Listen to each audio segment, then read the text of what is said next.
The money-making week is here for Dynasty teams. Week 16 now, used to be week 15, but this is where you get your berth to the fantasy championship here. We're going to talk about some injuries. We're going to talk about the importance of getting bye weeks and more this week on the Footballguys Dynasty Show.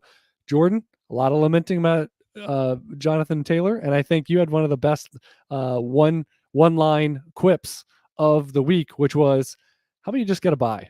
So let's start there with getting a bye, avoiding this rigmarole and mess of playing in week 15.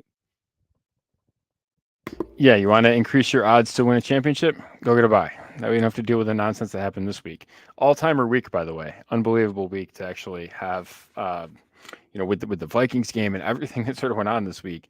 This will be one that I'll remember for a while. But yeah, I mean, get a bye, right? And this is a good reminder of your ultimate goal in Dynasty should be, I want to buy every year, because you don't have to deal with the variance of this. And frankly, the good teams get buys, right? I mean, the teams that win a lot of games by and large are usually pretty good, right? And so that's what you're shooting for. And because you don't want a Jonathan Taylor injury, you don't want that to knock you out. We were talking about this before the show. Some of our teams got through, some of them didn't. It was about 50-50 in terms of, the Taylor teams. And that's about what our rate was, right? A little bit better, a little bit worse, depending on that. But that's about right. That's about what you're expecting at this time of year, to kind of have a 50% survival rate to reach round. And, but, right, it's a 0%, it's 100% survival rate through this round if you get a bye, right? That's the huge edge. And so that's the big thing. And now, like, there's going to be a Zach Moss potential, like there's going to be, Jalen Hurts, right? That I'm playing a team this week that has Jonathan Taylor and Jalen Hurts, and they had a bye. So all of a sudden that's going to change, right? There's going to be teams that have buys that are all of a sudden going to be really susceptible because the players that they were relying on, Jonathan Taylor, Jalen Hurts in particular, are hurt now. So I think it's going to be a really interesting playoff run here. Yeah, I think the Jalen Hurts, especially premium formats, but start one as well. You kind of look at players that exceeded expectations, became impact players that maybe did not cost the premium player price before the season. And those are a lot of the ones that you see taking teams to buys. And Jalen Hurts certainly one of those. You got a wrinkle. And in Superflex, let's face it, Gardner Minshew was one of the stronger stashes of the backup realm. So that could be an infusion potentially to somebody's lineup, but also he's one that's already rostered, meaning you can't just go shopping in aisle 6 and pick up an option like that. You might be looking in the Trace McSorley cringe aisle of like, maybe I'm just starting a non-quarterback in the Superflex spot, which is also a viable strategy. You mentioned getting buys and the injuries. I will say this. I think this was a bad injury week. Well, coming out of Sunday, we didn't know really about Jalen Hurts, and I had the lightest line and list of injuries coming out of watching Sunday's games than I can ever recall. It really was Jonathan Taylor and almost nothing else of note at the skill positions.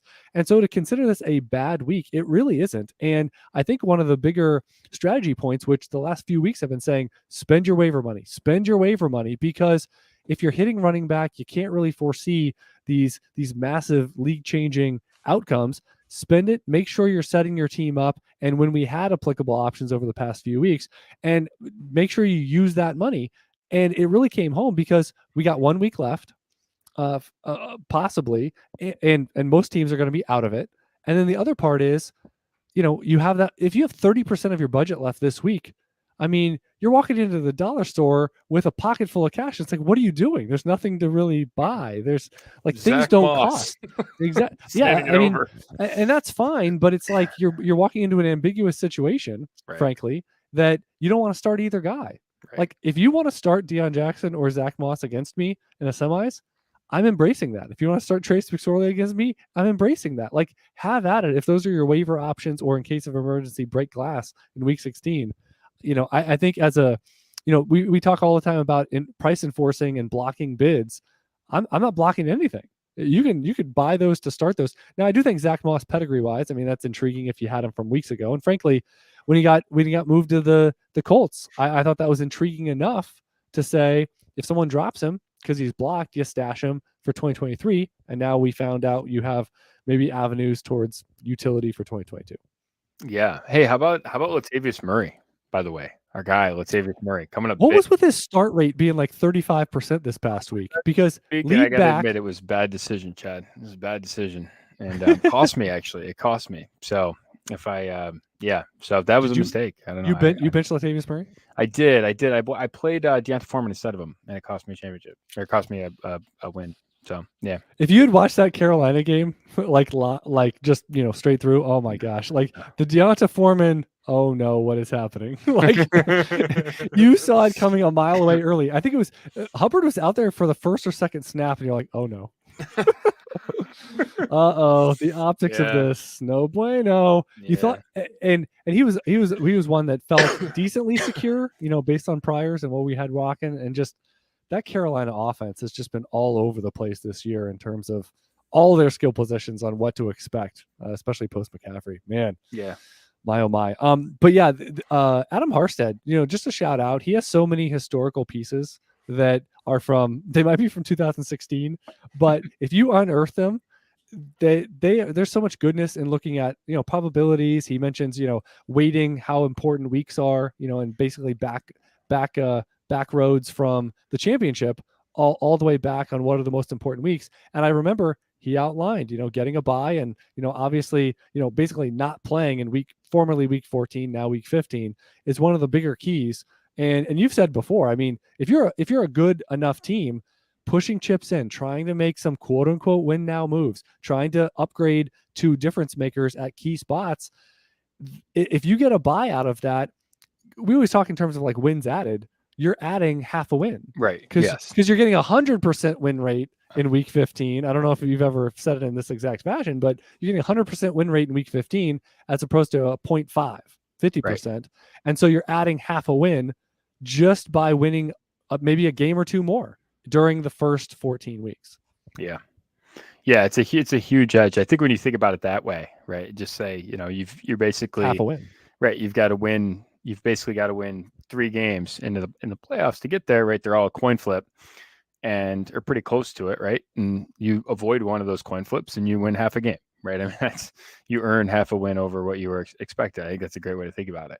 But yeah, I mean, it's just constantly, right? It's the constant churn of that. Like I keep thinking more and more about how significant like superstar players are because of that, right? It's so key. And then you sort of can get to this point and, we talk about it, right? It's a couple of stars, maybe 3 or 4 stars and, a bunch of 3-and-D guys out on the wing. Like that can get you a long, long way and it can win you a lot of leagues, and like I'd give anything basically on my team to have Allen and Mahomes, right? And I've got them in a couple of spots. Like it's really tough to beat that in super flex. You know what I mean? Like just those star guys, having your Adams, having your Hills, like those guys really, really, really make a difference. And they've all been gettable along the way, like at different points. They've all been gettable. Maybe not Mahomes, but everyone, like the other really elite guys that I just mentioned, they've all been available. And taking your shots on those guys makes a big, big difference. Yeah. Kittle, by the way. Kittle. We haven't mentioned Kittle. Right. You know what I mean? Came up big. Like, came up huge. And it's funny because the tight end position, it's so the same, right? From like tight end 3 or 4 all the way to like 15, right? It's basically very much the same. What are you looking for? You're looking for guys that have sort of elite traits in terms of elite production traits. That's what breaks your tie there. That's why you take a shot on Kittle, because he's the type of player that can wreck a week. Well, he'll go 4, 7, 4, 11, and then all of a sudden he can put up 25. Right. And you just don't touch him. Yeah. Right. Whereas that same pattern is true for Logan Thomas, for, I don't know, Hayden Hurst. But what you don't get is the thermonuclear weeks out of those guys. Right. You don't get those typically. Well, you can get them out of Kittle. You can get them out of Waller. You can get them out of Goddard. Those types of things. Juwan Johnson type weeks. So you get right. Super I will say, like in the spots where I don't really have the guy, I was like, Juwan Johnson's active, I'm going to roll him. Like, why am I going to, like, I don't see the same upside from Jordan Akins, or like I'm chasing something that's frankly middling. I mean, Juwan Johnson we saw it. I mean, he has multiple touchdown upside. He's got as much upside as basically anyone not on that massive list, which is pretty short. And frankly, there's not enough halves at tight end land for there to be 4 of them left in the title, in the title chase here. So yeah. And so what you're saying, chase those.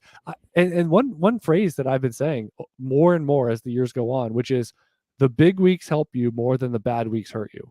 And everyone reacts to the bad weeks, and you can overcome. Like, you can look sometimes at your wide receiver core and you're like, oh, I scored 0 touchdowns this week, but you can overcome that. You can overcome a couple guys on your team, the Jonathan Taylor exit, the, 2 catches out of your one of your wide receivers, just a down game.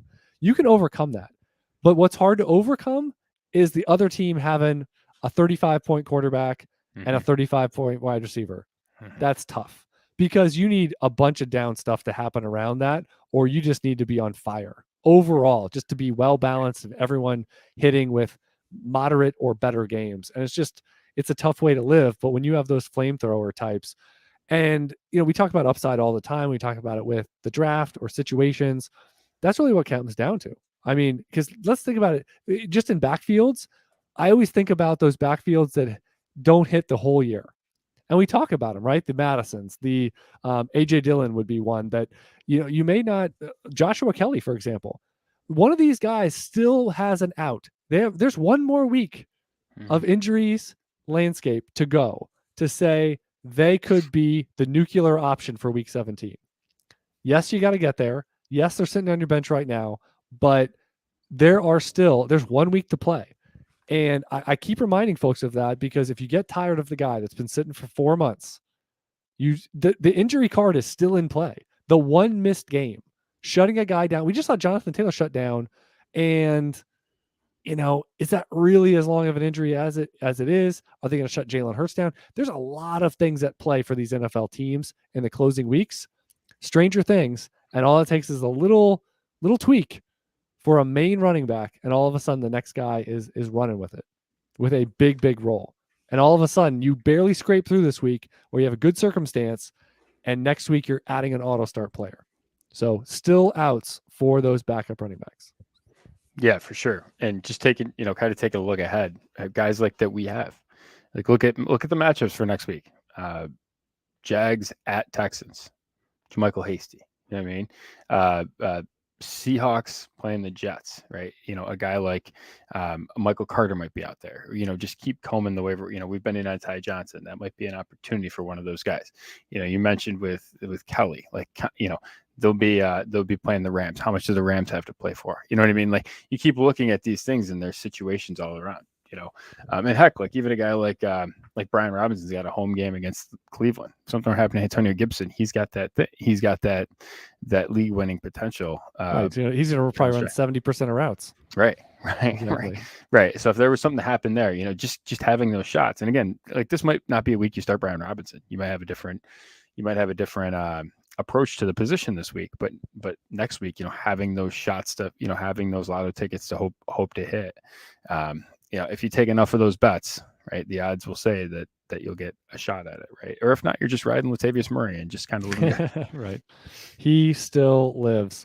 Yeah. I will remind folks of one thing, which is, we talk about all the time the portfolio method. So this doesn't apply if you're in, I would say, less than 5 dynasty leagues, because each one hurts. You missed the playoffs. You lost a couple teams this past week.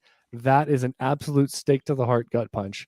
And it takes a while to get over. I understand it. But it's also an operation of small sample size. I'm not telling you to triple your leagues and play in 15 or extend yourself beyond what your life or fun or entertainment or monetary factors are for your dynasty portfolio. But what I will say is if you have a decent number of leagues or a stronger number of leagues, what I will say is start looking at it in terms of expected outcomes. So example, I think the easiest example would be 12. You're in 12 leagues.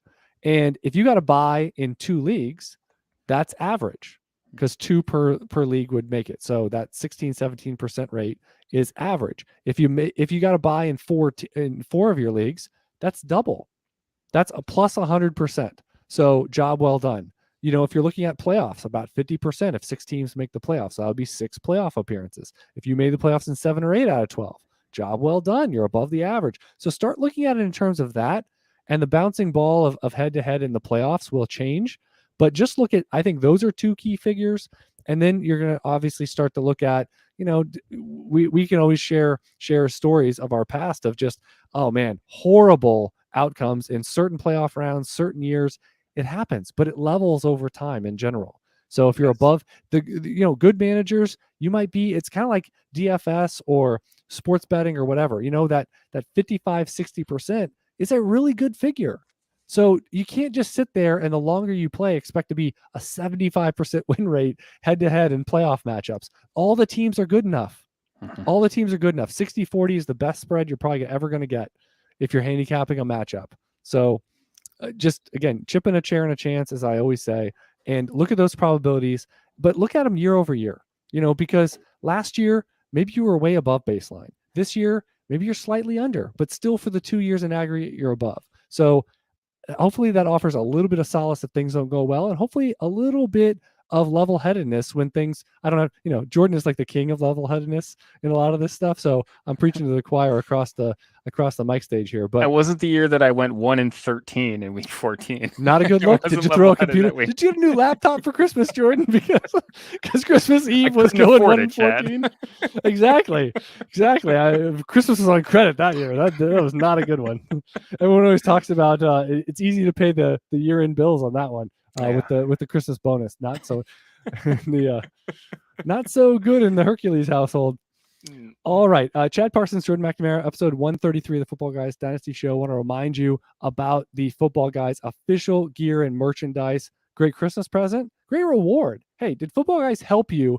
Talking about that positive EV this year, your redraft, your dynasty teams, your overall fantasy acumen. Well, why don't you sport or buy for someone else, someone in your league? It's a great prize as well. What if you win the toilet bowl? You give them a Football Guys shirt, some gear, merch, outerwear, coffee mugs.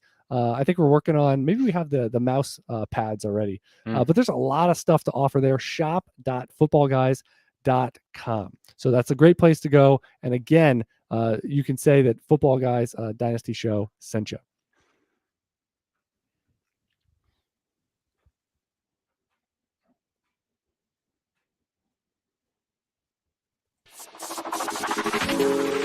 It's time for the Stash of the Week, powered by Sleeper.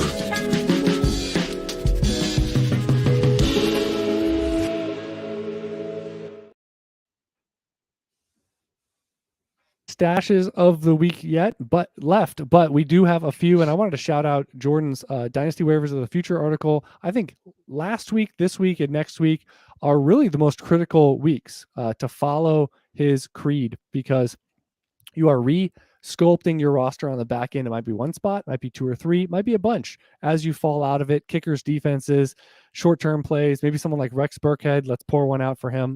Definitely didn't come through in that 3-headed committee in Houston. 33 years old. Time may be ticking on his dynasty viability that we followed for a number of years there. But I wanted to shout out, you go over some key running back depth charts. Cleveland and the Vikings are 2 key ones to watch into the future. So some of the stashes this week I wanted to highlight are players that could be out there from those depth charts. Yeah, Kenny Nwangwu and Ty Chandler, 2 guys that I like. I mean, Dalvin Cook, certainly with a cuttable contract. He's performing actually below expectation in terms of as a runner this year. And that's been dropping pretty significantly as he sort of aged into this contract. It's a new analytics friendly front office. And what might be the lesson that they learned from, analytics run of the team?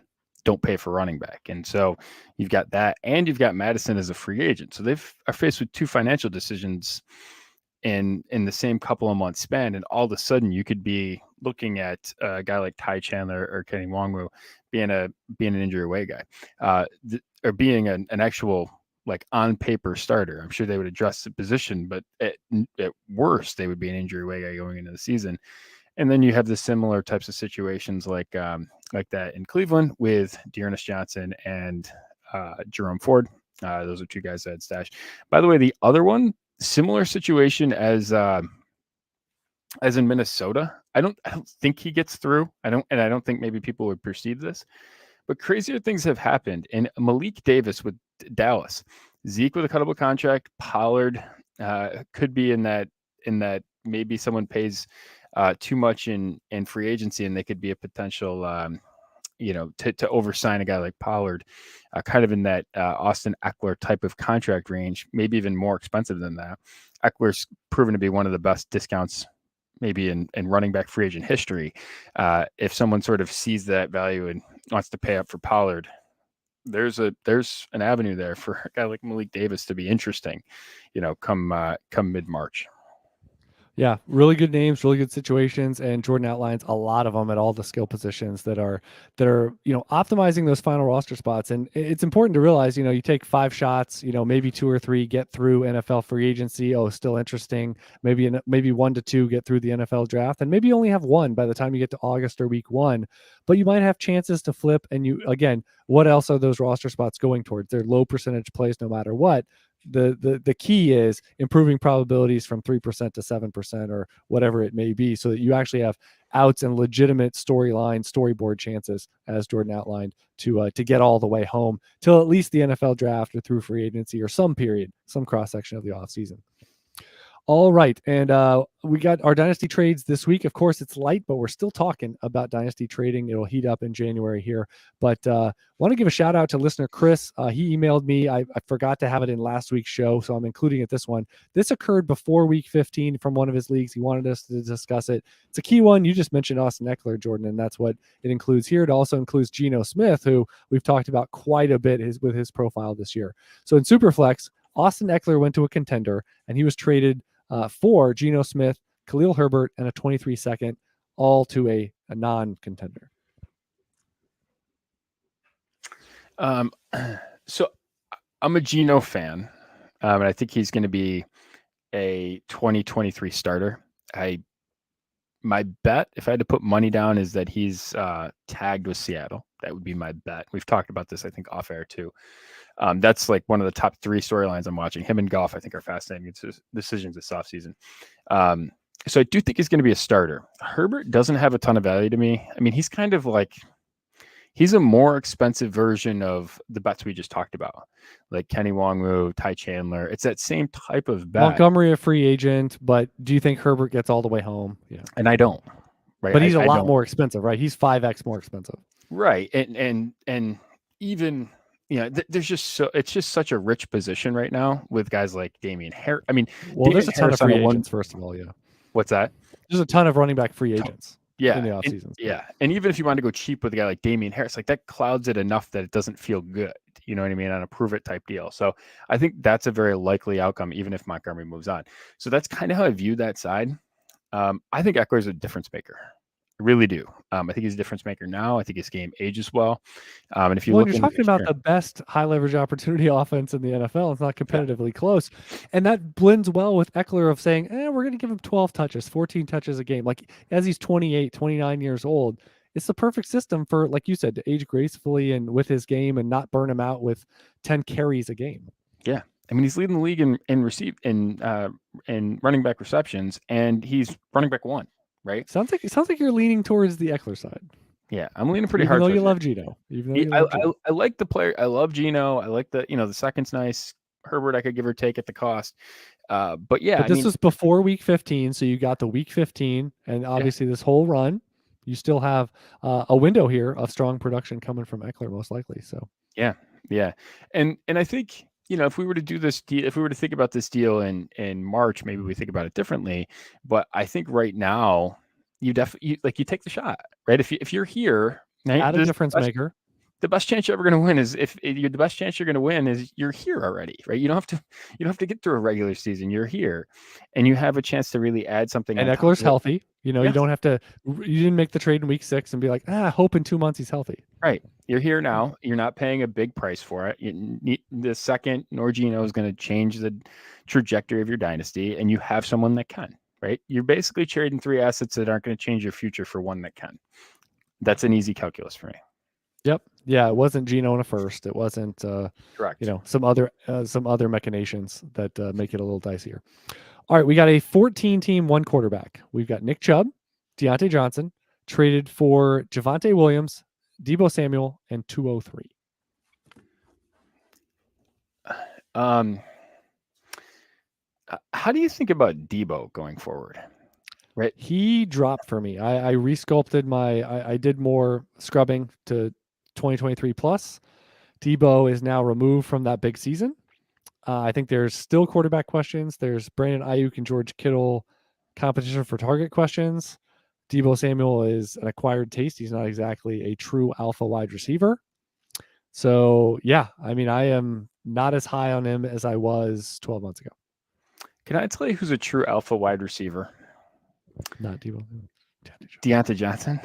No, he's not good enough, Jordan. No. He just needs a better quarterback, right? I mean, he's proven over and over again. He's a top, no. He can draw top 10 targets. Like he's a remarkably despite having pedigreed wide receivers around him, pedigreed weapons around him. Right. Still Deontay Johnson. Yeah. We'll come back to him in a second. I'm taking the Chubb Johnson side. I want to take the Chubb Johnson side. With the caveat of Denver's going to add somebody again. What'd you say?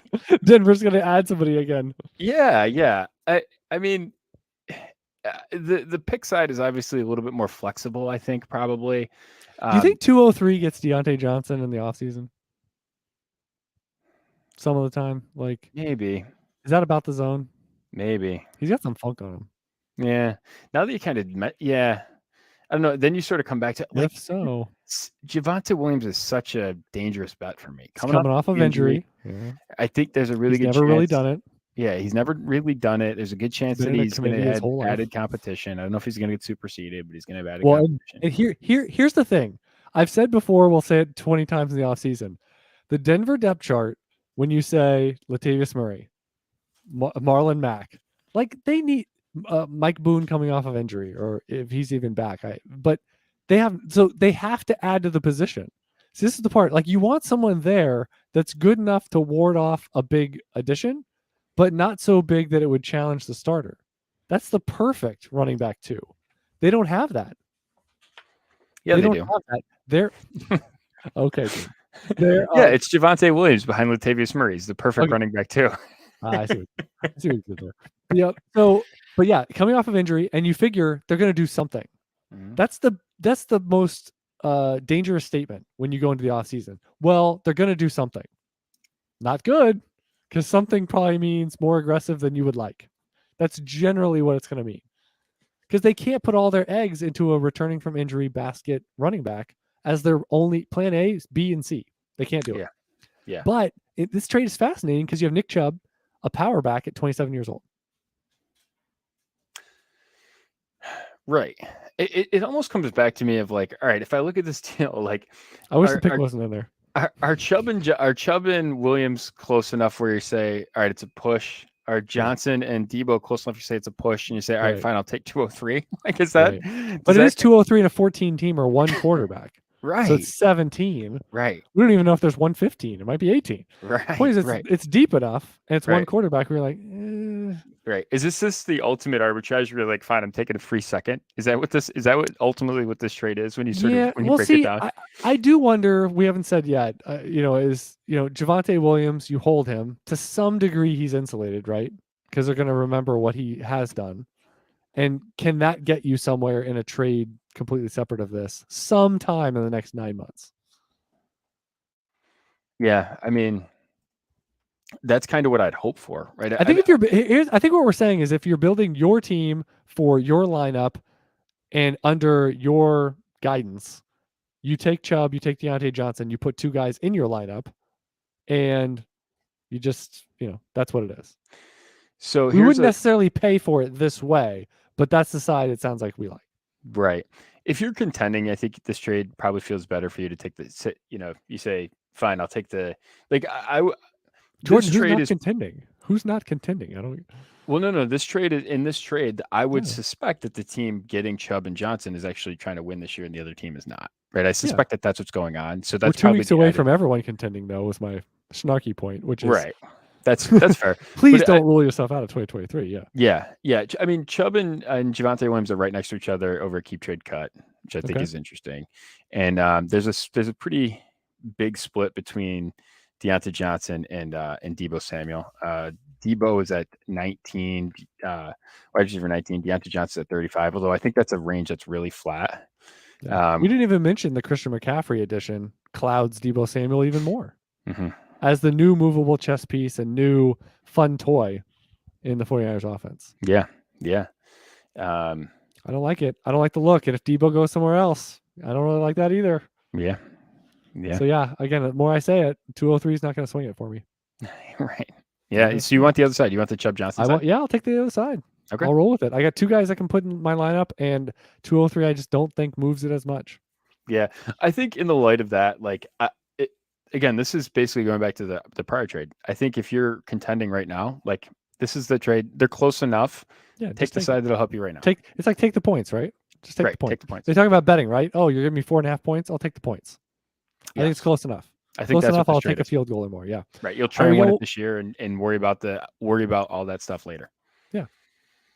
Yeah. Chubb and Deontay Johnson. I think we have less questions about what's going on with their depth charts of someone coming in, taking jobs, and things like that.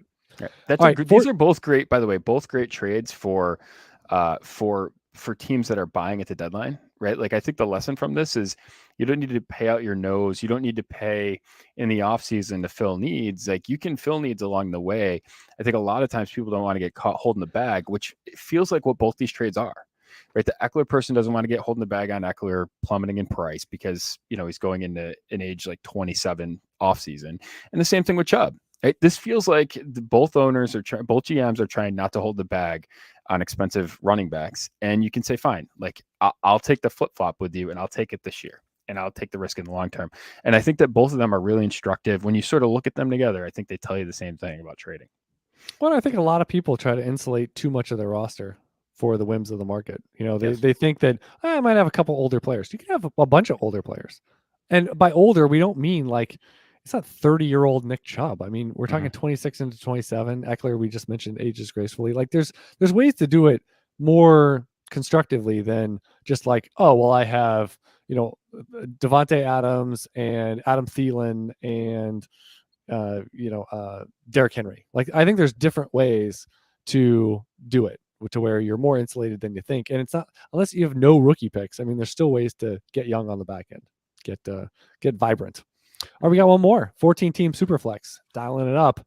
Jalen Hurts off of the potential missing part of the playoffs this week, more than 1 week. Good Dr. Gene Bramwell is going to help us out all week, of course, over there at Football Guys. Jalen Hurts for Justin Fields and Christian Kirk. I don't think Kirk matters in this deal. I think your comfort at quarterback is the only thing that matters when you make a deal like this. Give me Hurts. I know that he can throw. I know that he can run. I know that he can do both. I'm not sure about that with Fields. I don't want to spend a first-round startup pick. And he's about to get paid. He's about to become a supermax. Yes, to some degree. Should. Yeah. Are we hope? Isn't the hope on the Field side that in 12 months from now, Fields has the look of 2022 Jalen Hurts? Yes. But I mean, I don't know if the Bears can get there around him to that degree. But the hope is around him, he rounds out passing enough, holds the rushing, which is probably the easiest of that equation, and then he gets all the way home, and they're a good offense / great offense. He's still running a ton. He's passing a lot better. Weapons are better. and you kind of have Hurts. The risk is on that side. I love Christian Kirk, but you cannot make 14-team Superflex cornerstone quarterback decisions based on wanting to give away or get Christian Kirk. You know what team has the most effective cap space in 2023?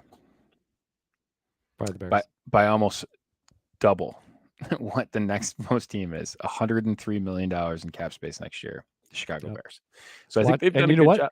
And they need to go out there and spend and they need to honestly give a Christian Kirk like contract that everyone thinks is just stupid money being thrown at a non-alpha wide receiver. But you know what? It's going to help. It's going to help. You have to throw everything against the wall to help Justin Fields this offseason. Everything. And sorry, but Chase Claypool was the wrong thing to do at the wrong time with the wrong player. And I don't think it's going to help at all. So you need to keep going, keep pushing, draft, free agency, whatever. They need to add like 3 wide receivers minimum. Yeah. You got Cole Kmet, add a pass catching running back. You need to be aggressive. Yeah. You basically need 3 years, $24 million for Zay Jones. By the way, what a steal that was. And the receiving market blew up and all of a sudden. We were on the wrong Jones, Jordan. Marvin Jones for the win. By that we mean Isaiah Jones. Yeah, we mean Zay Jones. That's what we mean. Do you have someone asked me this that I figured you'd be a good person to think about this with? Is there a Zay Jones like trajectory? Someone said to me Robert Woods, and I don't think that's applicable because Robert Woods basically went from Buffalo to actually a decent second contract with the Rams and almost instantly became a viable fantasy receiver. Same with Golden Tate. I don't think those guys are applicable. You almost have a guy that flunked out of a first contract, bounced around a little bit, and then was a reclamation project later on. I mean, and yet I was you racking look my back, brain. I don't have a great and yet one. you look back, and he was a pretty decent profile as a prospect, second round pick. And obviously, close to your heart, Buffalo did not work out, but he got very close to the NFL fringe.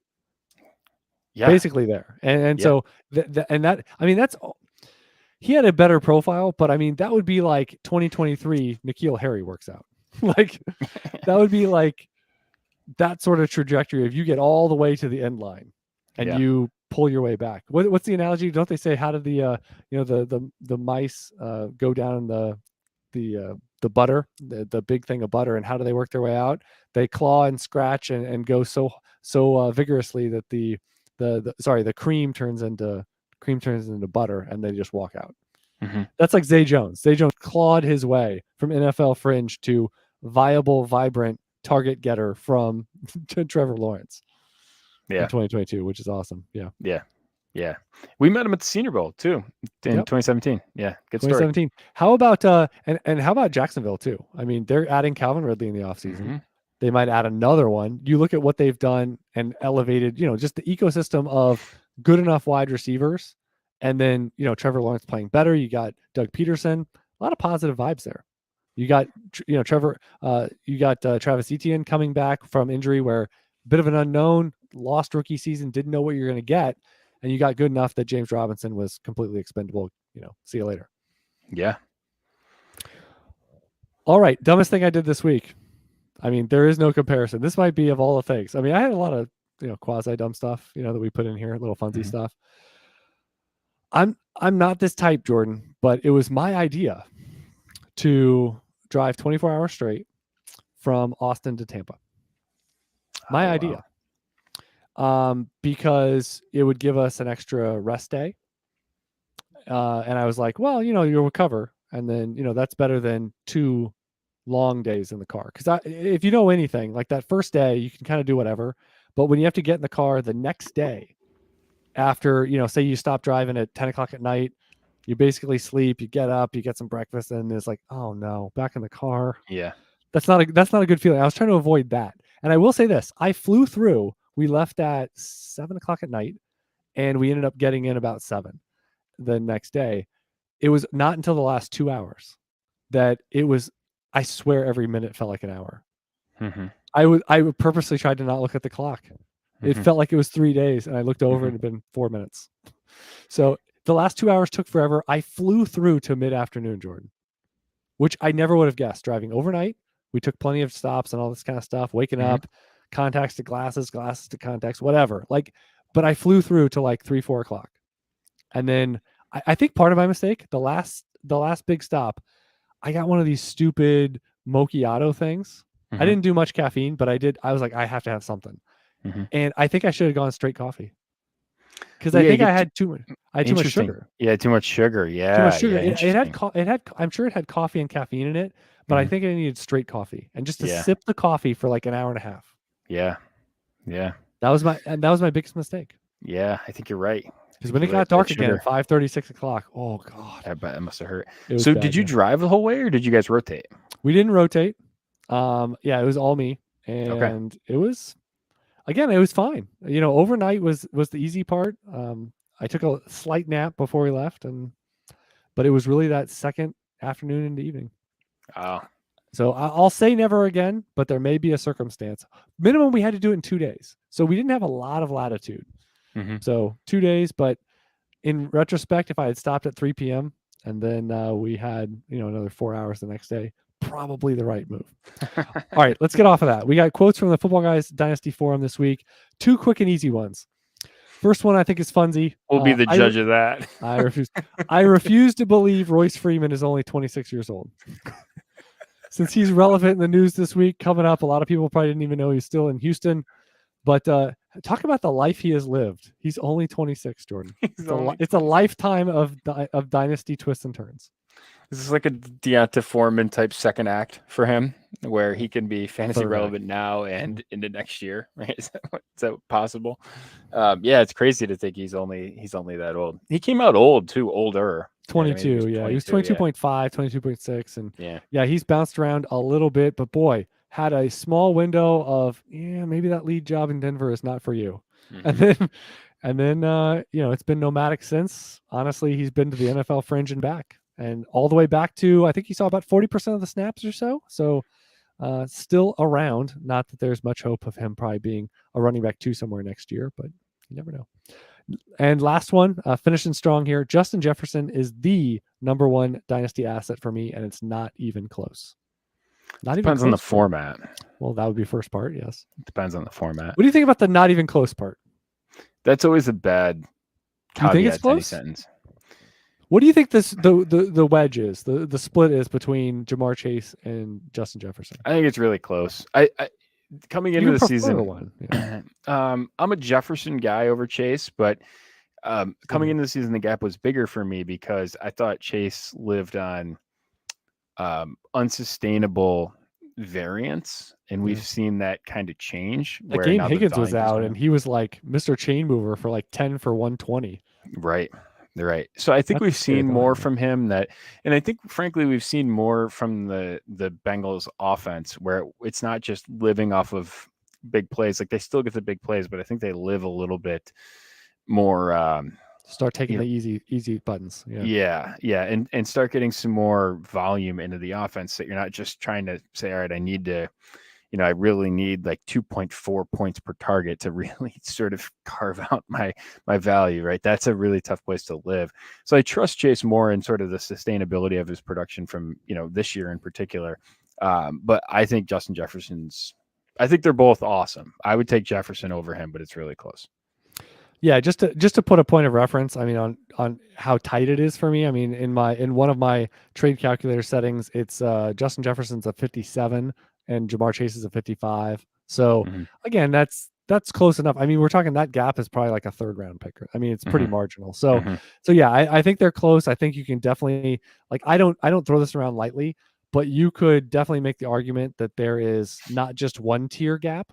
If you were making tier lines at wide receiver, you can make a big, a 1.5 tier, a 2 tier line if you were doing that. And frankly, for folks that do rankings or things like that, don't ever go tier 1 and then tier 3. Like it will boggle people's brains and they will think it's an honest mistake. There's nobody in tier 2. Yes, I'm aware, but I don't know how else to indicate that there's a huge Grand Canyon sized chasm between these players up here and these players down here. I don't know any other way to do it other than to go tier 3 to tier 5. I that's the only way I know.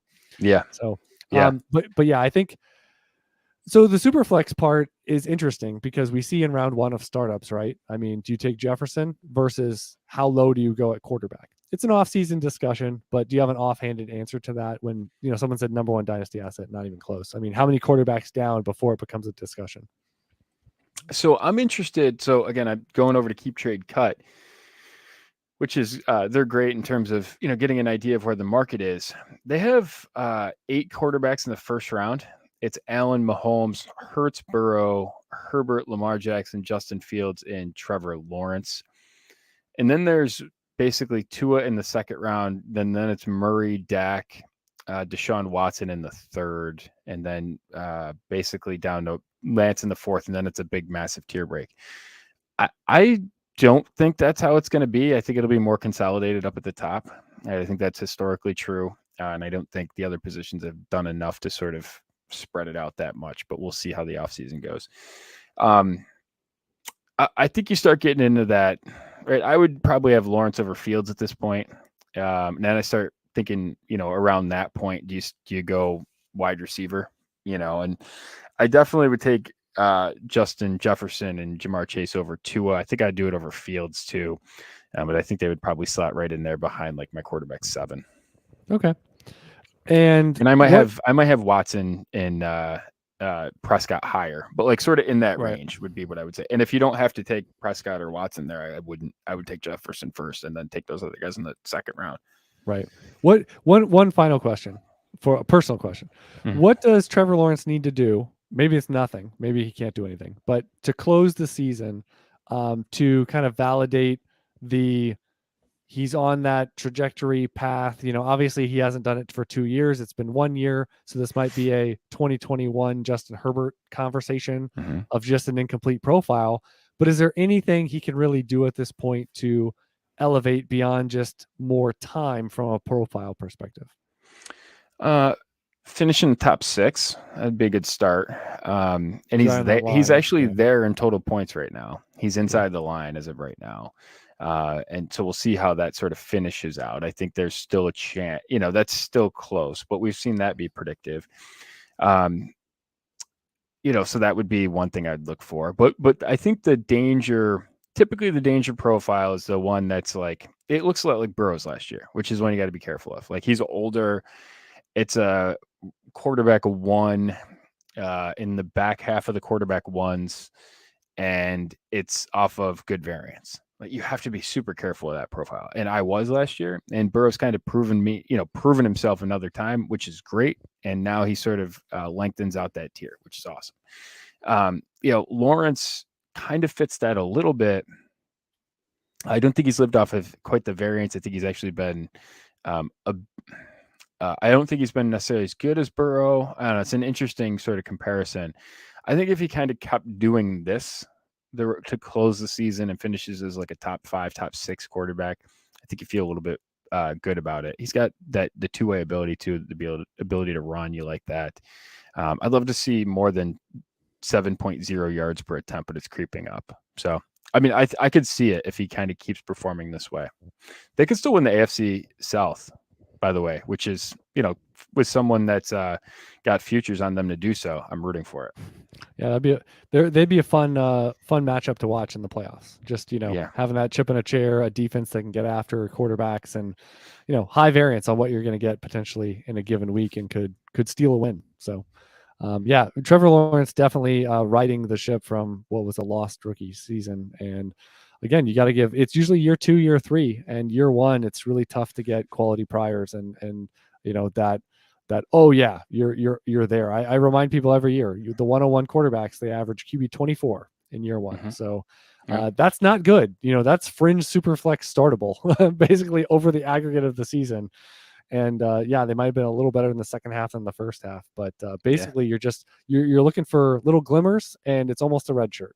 And you're going into year 2, year 3, looking for change. Jacksonville certainly got that, and you get a better play with improved weapons and improved ecosystem around him. So, the time factor, and I think it's important to remember. Again, Justin Herbert was in a similar boat last year where he had one really good season. He's off to a great start. Do it again. Joe Burrow, do it again, because there's always these quarterbacks. I mean, we're finding value all over the place, and you don't have to go. You don't have to go into the risky bucket as early as people do. And you go, oh, well, let me draft Justin Herbert at 104 in a startup draft 18 months ago. Like, that's a risky thing to do. It doesn't mean it can't work out. It just means it's risky. People that took Jalen Hurts as QB9, last off season, yes, that looks like that's worked out, but there's also downside that, again, we can weave the tails of previous quarterbacks. So yeah, we can make a whole 2 shows about this, and we have the whole off season to do it. Final thoughts, Jordan? Yeah. By the way, I mean, just look at the AFC right now.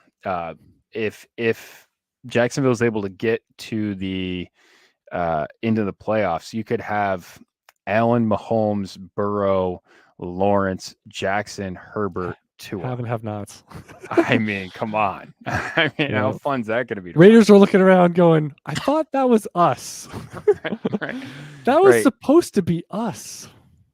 And I think that is, if I'm right here, Russell Wilson can't even outproduce his own toilets. That's 7 of the top 9 quarterbacks that keep trade cut right now. The only 2 that are on that list that aren't it would be Hurts and Fields. So I mean, Hurts and Fields. I mean, that's crazy. That'd be awesome. Yeah, a little imbalance there. Again, my idea of dynasty leagues where you have an AFC side and an NFC side. NFC side would be like, what is happening? Can we get the some NFC trade? side gets relegated. It's like Trace English McSorley, auto roster player over there in the NFC bracket. Yeah, exactly. Yeah. Trades. Not really balanced. It's like the West versus the East at times in the NBA. Yeah, totally. We saw where number 3 seed versus out of the playoffs in the other bracket. All right, a lot of good discussion this week. Good luck in your semifinal matchups, the money week in dynasty leagues. I'm Ed Parsons. He's Jordan McNamara. Until next time, good luck in your dynasty league.